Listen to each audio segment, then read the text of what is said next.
नमस्कार, मीडिया हलचल देख रहे हैं आप और मैं हूं आपके साथ हिमांशु। मीडिया हलचल के खास कार्यक्रम सियासत में आपका स्वागत है। सियासत एक ऐसा कार्यक्रम जिसमें हमेशा हम एक ऐसी राजनीतिक हस्ती के साथ रूबरू होते हैं जिनका ताल्लुक हमसे, आपसे और हमारे समाज से होता है। आज हम बात करेंगे राजनीतिक हस्ती से जिनका ताल्लुक समाज से भी है और बीजेपी से, और मौजूदा वक्त में वो भूगांव से विधायक हैं। राम नरेश अग्निहोत्री इनका नाम है और इनसे जानने की कोशिश करेंगे कि 2019 चुनाव को लेकर किस तरीके का माहौल बन रहा है और क्या रणनीति बीजेपी ने बनाई है। राम नरेश जी, बहुत बहुत स्वागत है आपका हमारे खास कार्यक्रम में। धन्यवाद। सबसे पहला मेरा सवाल यही है कि 2019 में किस तरीके की रणनीति तैयार की है बीजेपी ने। संगठन की दृष्टि से हमने जो नारा दिया था कि बूथ जीतो चुनाव जीतो जी, उसके हिसाब से हमने व्यापक तैयारियां करी हैं और हर बूथ पे हमारी कमेटी बनी हुई है। जी, बूथ का अध्यक्ष है, उसकी कमेटी है और हर बूथ पे हमारा संगठन खड़ा है। हम बूथ से लड़ाई शुरू करेंगे और ये लड़ाई लोकसभा के का जो पूरा चित्र है जी, उसको बूथ पर जब जीतेंगे तो लोकसभा भी जीतने का काम हम करेंगे। बिल्कुल। राम नरेश जी, अगर देखा जाए, पृष्ठभूमि देखी जाए, पुरानी चीजें देखी जाए, पुराने राजनीतिक असर को देखा जाए तो सपा का गढ़ रहा है मैनपुरी। लेकिन 2017 जब विधानसभा चुनाव हुआ तो तख्ता पलट देखने को मिला। क्या 2019 में संसदीय सीट का जो चुनाव होगा उसमें भी कुछ ऐसा देखने को मिलेगा? पूरे देश में इस समय मोदी जी की लहर है जी, और इसलिए भी है कि उन्होंने हर क्षेत्र में काम किया है। किसान के लिए, मजदूर के लिए, नौजवान के लिए, माताओं बहनों के लिए, सबके लिए उन्होंने काम किया है। और देश की एकता और अखंडता की रक्षा करने के लिए जो आपने अभी थोड़े दिन पहले देखा कि पाकिस्तान के साथ कैसा उन्होंने बिल्कुल सर्जिकल स्ट्राइक टू बदला लिया है, बदला भी लिया गया है, बदला तोड़ लिया जवाब है। दिया। उसके कारण पूरी जनता में किसानों को जो निधि है, सम्मान निधि, उसको देकर किसानों का भी समर्थन प्राप्त किया है। जी, इसलिए अब कहीं से कोई और गुंजाइश नहीं है। जी, मैनपुरी की जनता प्रबुद्ध जनता है, वो जान रही है कि देश में फिर भाजपा की सरकार बनने जा रही है, मोदी जी प्रधानमंत्री बनने जा रहे हैं और यहाँ मुलायम सिंह जी लड़ने आ रहे, वो तो खुद ही उनको आशीर्वाद दे चुके हैं। संसद में खड़े होकर बोल दिया, संसद में खड़े होकर उन्होंने आशीर्वाद दिया कि आप फिर प्रधानमंत्री बनेंगे। तो इसलिए मुझे लगता है कि इस बार इतिहास बदलेगा और यहाँ भारतीय जनता पार्टी का कमल खिलेगा। जनता मोदी जी के साथ है, भाजपा के साथ है और देश के विकास के साथ। राम नरेश जी, अगर बात की जाए तो समाजवादी पार्टी का तो गढ़ रहा ही है। बीजेपी ने विधानसभा सीटें भी जीती हैं और लोकसभा का इलेक्शन जो पुराना था 2014 का था उसमें भी काफी अच्छा प्रदर्शन रहा था। लेकिन इस बार का अगर देखा जाए तो कई ऐसे मुद्दे हैं जिनको लेकर के विपक्ष हंगामा कर रहा है और मैनपुरी में भी वो चीजें हावी दिखाई दे रही हैं। तो क्या उन हावी चीजों को बीजेपी दबा पाएगी? नहीं, जो लोग बात कर रहे हैं तमाम पार्टियों के अलग अलग नेता हैं। जी, विपक्ष के पास कोई नेता नहीं है। जी, सब चाहते हैं कि हम ममता जी चाहती हैं कि हम प्रधानमंत्री, जब मायावती जी चाहते हैं कि हम प्रधानमंत्री बने, मुलायम सिंह जी चाहते हैं कि हम बन जाए, राहुल गांधी चाहते हैं कि हम बन जाए। राहुल गांधी तो सर्वे सर्वा तो है। पूरे देश में इस समय ये पड़ी है कि मैं प्रधानमंत्री, मैं प्रधानमंत्री, मैं प्रधानमंत्री। लेकिन देश की जनता कह रही है कि मोदी जी तुम प्रधानमंत्री, तुम प्रधानमंत्री, तुम प्रधानमंत्री। ये बात तो बिल्कुल सही है कि ओपिनियन पोल कल से जब तारीखों का ऐलान हुआ तो उसके बाद जो ओपिनियन पोल आए हैं उसमें मोदी जी को प्रधानमंत्री बनते हुए दिखाया गया और सोशल मीडिया पर भी ट्रेंड कर रहा है कि एक बार फिर 23 जो रिजल्ट आएगा चुनाव का उसमें नरेंद्र दामोदर दास मोदी का नाम फिर सुनाई देगा कि मैं शपथ लेता हूं प्रधानमंत्री पद की। लेकिन सवाल इस बात का है कि जिस तरीके की अभी कार्यकलाप देखने को मिल रहे हैं, एक वीडियो देखा होगा आपने सोशल मीडिया पे वायरल होते हुए सांसद और विधायक का, जो अपने ही नेता आपस में भिड़ रहे हैं, उससे क्या असर नहीं पड़ेगा? वो तो आकस्मिक घटनाएं हैं जिसको कहते हैं हॉट ब्लडेड एक्शन। जी, कभी कभी उत्तेजना हो जाती है, वो कोई ऐसा नीतिगत मामला नहीं है। उन्होंने गलती की है, उनको पार्टी सजा देगी। बिल्कुल। अब अगर संसदीय क्षेत्र मैनपुरी की बात की जाए तो कई ऐसे मुद्दे हैं जिनको लेकर के सवाल खड़े किए जा रहे हैं और सबसे बड़ा हॉट टॉपिक अगर देखा जाए तो जीटी रोड वाला मामला है कि गडकरी साहब गिनवा तो रहे हैं सड़कें बहुत बनी, लेकिन क्षेत्र के लोग कह रहे हैं कि जो नेशनल हाईवे है उस पर अब तक काम क्यों नहीं हो पाया, 5 साल होने को आए। जीटी रोड का 4 लेन निर्माण स्वीकृत है जी, और उस दिशा में तेजी से काम भी हो रहा है। मुआवजा किसानों को एक बड़ी प्रक्रिया होती है। जब कोई नेशनल हाईवे बनता है, चौड़ीकरण होता है, तो उसकी बड़ी प्रक्रिया है कि किसानों को मुआवजा दिया जाना, जहाँ शहर बाजारों से निकलना है वहाँ बाईपास बनाया जाना, वो सब प्रक्रिया पूरी हो गई है। किसानों को मुआवजा मिल गया है। जो शहर बाजार छोटे छोटे पड़ते हैं उनमें दुकानदारों को मुआवजा मिल गया है। अब तेजी से पेड़ों का कटान भी हो रहा है, मिट्टी भी पड़ना शुरू हो गई है, तो बहुत जल्दी इसका 4 लेन का काम पूरा हो जाएगा। दूसरी बात अगर देखी जाए तो शिकोहाबाद से फर्रुखाबाद तक की रेलवे लाइन, और इस रेलवे लाइन को जो मैनपुरी जिले में है उसके कुछ स्टेशन ऐसे हैं जैसे कि बिरानपुर तखरऊ, जहाँ पे एक छोटी सी कोठरी बनी हुई है, ना टिन शेड है, ना यात्रियों के बैठने की कोई व्यवस्था है। इवन ऐसा है कि गांव के बीच से लाइन निकलती है और इधर उधर ऐसा भी कोई बैरिकेड नहीं है जिससे कि उससे सुरक्षा लोगों की जाए, उसको भी लेकर सवाल उठाए जाते हैं। मानव रहित क्रॉसिंग अगर मोटा आप जाएंगे, भैंसरोली जाएंगे तो मिलती है, जबकि कई हादसे भी हुए हैं। क्रॉसिंग हालांकि बनाई गई है लेकिन वो क्रॉसिंग अभी भी वैसी की वैसी है। तो इन चीजों को लेकर के क्या? नहीं, समस्याएं हैं, ये तो आज की समस्याएं नहीं, ये सरकार की देन नहीं है। बिल्कुल सही, ये तो पहले से चल रही, इनका समाधान हो जाए, सुधार हो जाए इनका, इसके लिए थोड़ा समय और चाहिए। 5 साल में सारी चीजें नहीं हो पाती। चलिए, 5 साल में ये सारी चीजें नहीं हो पाती हैं। भोगांव विधानसभा क्षेत्र की अगर बात की जाए तो भोगांव शहर की बात की जाए तो स्वच्छ भारत अभियान नरेंद्र मोदी जी ने शुरू किया था, लेकिन स्वच्छ भारत अभियान कई जगह भोगांव की ऐसी है जहां सुबह शाम जाओ या दिन में जाओ तो वहां पे दम तोड़ रहा है। पहले से काफी बेहतर है, लेकिन एकदम सब ठीक हो जाएगा ये सोच भी नहीं होनी चाहिए। काफी कुछ ठीक हुआ है और उस दिशा में हम लोग काम कर रहे हैं लगातार काम। ये बड़ा अभियान है, ये इसमें सदियां लगने वाली हैं जी। 4 साल में, 5 साल में, 10 साल में पूरा हो जाएगा, ये कहना कठिन बात है। बिल्कुल, लेकिन एक अच्छे काम की शुरुआत हुई है और वो प्रोग्रेस में है, ये हमारे लिए संतोष की बात है। लेकिन आवाम का कहना है कि सिर्फ संतोष से काम नहीं चलेगा, हमें छुटकारा चाहिए। नहीं, काम हो रहा है, उस दिशा में काम हो रहा है।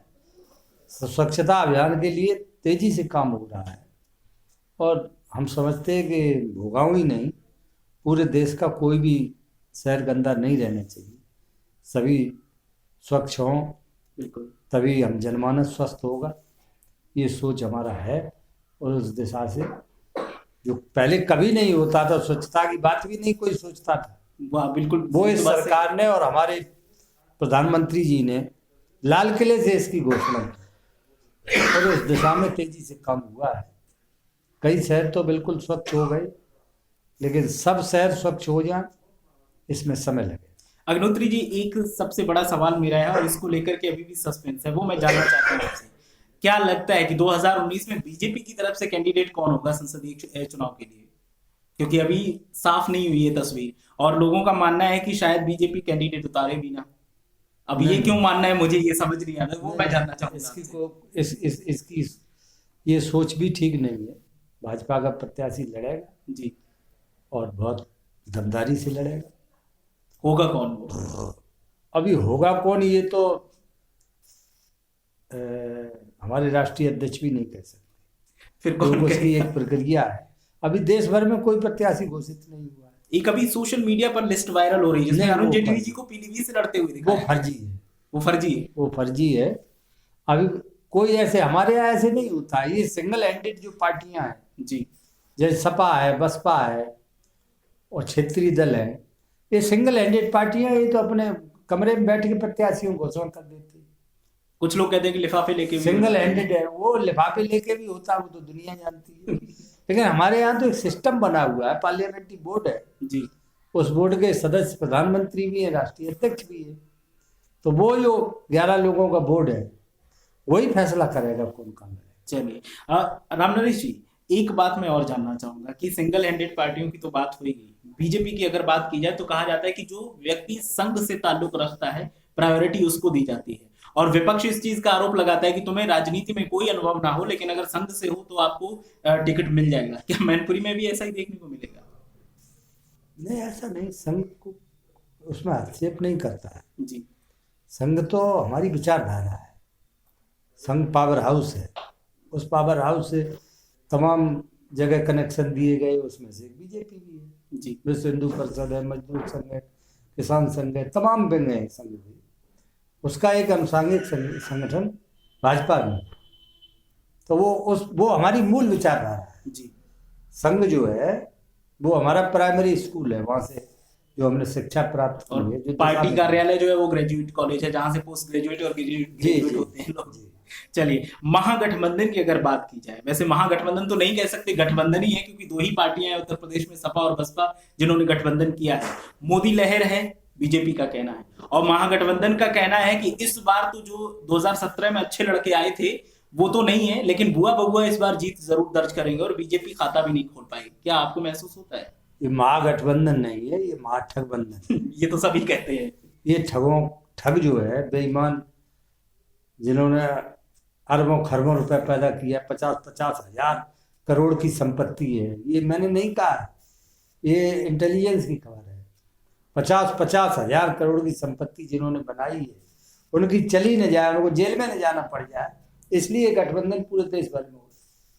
तो एक चीज और निकल के और सामने आई, एक ईमानदार प्रधानमंत्री न रहे, मजबूत सरकार न रहे, मजबूर सरकार बने, इसकी ओर लोगों का सोच है। वो देश की चिंता नहीं है, उन्हें अपनी चिंता है। अपनी चिंता है कि हमने जो ये लूट खसोट की है, ये हमारी कहीं निकल न जाए और हमको कहीं जेल में न जाना पड़ जाए। इसलिए ठगों का बंधन है जी, जिन्होंने ठगी और बेईमानी की है, वो इकट्ठा आ रहे हैं एक ईमानदार प्रधानमंत्री को हराने के लिए। अच्छा चलिए, लेकिन जनता देश की सब समझ रही है, बिल्कुल जनता जान रही है कि ईमानदार प्रधानमंत्री का देश में रहना जरूरी है।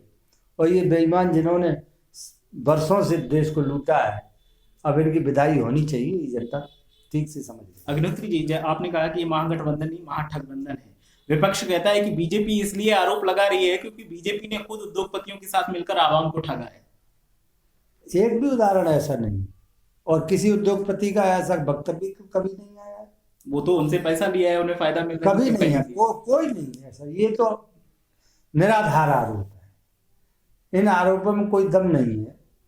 क्योंकि जो इन्वेस्टर समिट हुआ है जी 3,28,000 करोड़ रुपए के एग्रीमेंट हुए जी, वो प्रदेश के विकास के लिए किए गए, कि हमारे प्रदेश में अधिक से अधिक उद्योग लगे और उनके कारण हमारे प्रदेश के नौजवानों को नौकरी भी मिले। मैनपुरी में कितना इन्वेस्टमेंट आया? क्योंकि बेरोजगारी को लेके लोग त्राहिमाम कर रहे हैं और युवाओं का कहना है कि रोजगार के मौके नहीं है। में तो ये माहौल ही नहीं पिछली सरकारों ने रहने दिया आपके यहाँ उद्योगपति कोई आए। अब आप विधायक बने, क्या प्रयास किए? अब मैं अकेला विधायक हूँ पूरे जिले में, बिल्कुल, बाकी तो सब उन्हीं के हैं। अभी ये बीजेपी के लिए प्रायोरिटी होनी चाहिए कि जहां से अकेला विधायक और बड़े अच्छे तरीके से काम कर रहा है तो इस विधायक को सुविधाएं दी जाए। तो आपकी प्रायोरिटी को देखते हुए क्या कहा गया है? कोई ऑप्शन नहीं कहा गया है प्रदेश में माननीय मुख्यमंत्री को कहा गया है कि भाई यहाँ भी कोई ऐसा उद्योग लगे जिससे नौजवानों को लाभ मिल सके, उनको रोजी रोटी का साधन उपलब्ध हो सके। देखिए, लेकिन उद्योगपति आएंगे तभी तो यहाँ लगेंगे, जब तक यहाँ का माहौल ठीक नहीं बनेगा। अभी तक तो माहौल बहुत खराब था, लूट खसोट का माहौल था जी, जमीन पर कब्जे होते थे, दुकान पर कब्जे होते थे, लोगों के अपहरण होते थे, हत्या होती थी। इस माहौल में कोई उद्योगपति नहीं जाता है जी। लेकिन अब बना, अब इस सरकार में कानून व्यवस्था एकदम सटीक हो गई। तो अब लगता है कि आने वाले टाइम अब आएंगे आगे उद्योग में लगेंगे। अब एक आखिरी सवाल मेरा छोटा सा है अग्निहोत्री जी, अपने जिले में अगर देखा जाए तो सरकारी दफ्तरों के हालात अच्छे नजर नहीं आते। कामकाज को अगर देखा जाए तो वो भी धीरे चल रहा है और उनमें अगर जो काम करवाने जाता है उसके साथ भी सही व्यवहार नहीं देखने को मिलता है। और अगर रोडवेज की बात की जाए तो रोडवेज के जो बस स्टैंड तो बन गया, लेकिन जो कर्मचारी हैं वो भी सही तरीके से व्यवहार नहीं करते हैं सवारियों के साथ। अगर मैं बात करूं विकलांगों की, तो मैं भी एक विकलांग हूं और मैं सफर करता हूं, तो जैसे ही सर्टिफिकेट देखते हैं तो उनके चेहरे का रौब बदल जाता है। तो तो ऐसे में ऐसा क्या किया जाए और क्या आपकी तरफ से कोशिश रहेगी ताकि सरकारी दफ्तरों में थोड़ा हालात ठीक हो जाए? क्योंकि योगी जी तो कहते हैं अनुशासन में, लेकिन अनुशासन वहां नहीं नजर आता अपने मैनपुरी जिले में। देखिए पहले से काफी बेहतर है, ये बात माननी पड़ेगी। और पहले से बेहतर। ये समस्या केवल मैनपुरी की नहीं, उत्तर प्रदेश की नहीं, पूरे देश की है, और देश की भी छोड़ दीजिए, दुनिया की। लेकिन हमारे यहाँ नहीं होनी चाहिए। देश की ज्यादा है। बिल्कुल। हमें दुनिया की तरफ जाने की जरूरत नहीं है, हमें अपने देश की चिंता करनी है, बिल्कुल सही बात। अपने प्रदेश की चिंता करनी है, हमको अपने जिले की चिंता करनी सबसे है। बड़ी बात। हम जहाँ रहते हैं बिल्कुल। पहले से बेहतर है, लेकिन बिगड़ी हुई मानसिकता एकदम ठीक हो जाएंगी। हैं वही कर्मचारी जो है जिनकी आदत खराब पड़ चुकी है, उनको सुधारने में बड़ा समय लगेगा। पहले तो कोई हिसाब किताब ही नहीं था, कौन क्या कर रहा है, बस पहुंचाते रहो, जो तय है वो पहुंचाते रहो लोगों के पास, अधिकारियों के पास, नेताओं के पास, अपना चाहे जो करते रहो। लेकिन अब वो स्थिति बदली है, अब वो तय वाला मामला खत्म हो गया जी। अब तो भ्रष्टाचार पर प्रदेश स्तर पर मैं ये कह सकता हूँ काफी कुछ लगाम लगी। चलिए, एक आखिरी सवाल और मैं अभी जोड़ना चाहूंगा। वैसे तो आखिरी मेरा हो गया था, लेकिन आखिरी सवाल और है मेरा। शिवपाल सिंह यादव ने नई पार्टी बनाई और कहा जा रहा है कि वो बीजेपी की बी पार्टी है, बीजेपी के लिए बनाई, जबकि शिवपाल यादव का कहना है कि हम अलग हैं। क्या ये अंदर खाने कुछ ऐसा मैनपुरी में भी चल रहा है कि सेकुलर मोर्चा के जो लोग हैं वो बीजेपी को सपोर्ट करेंगे? नहीं, शिवपाल जी से हमारा कोई संबंध नहीं है, वो तो उनका परिवार का झगड़ा है जी।